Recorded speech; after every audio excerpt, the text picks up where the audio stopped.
ফেরাউন ফেরাউন সে নিজে ইমান আনতে চাইল, জিব্রাইল তার মুখের ভেতরে মাটি ঢুকিয়ে দিছে, তোর ইমান গ্রহণযোগ্য না।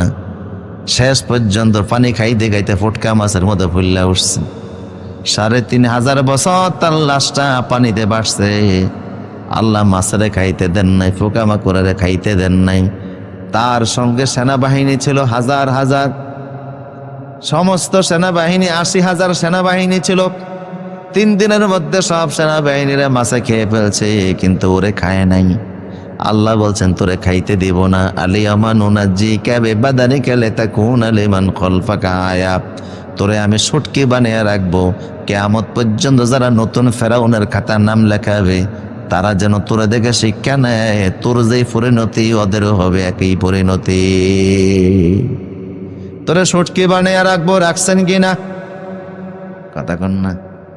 তবে একটা মাছে কামড় দিয়ে ওর গালের গোস্ত এখান দিয়ে নিয়ে গেছে, একটু গোস্ত নেওয়ার আল্লাহ সুযোগ দিছে।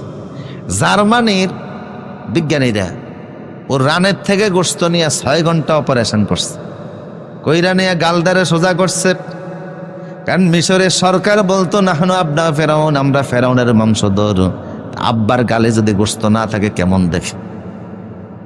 রানের টেনে গোস্ত নিয়ে আব্বার গাল ঠিক করছে, যেই না অপারেশন করে দরজা ক্রস করছে আবার পড়ে গেছে। কথা বুঝতেছেন কিনা? ৩ বার অপারেশন করছে, একবারও রাখতে পারে নাই।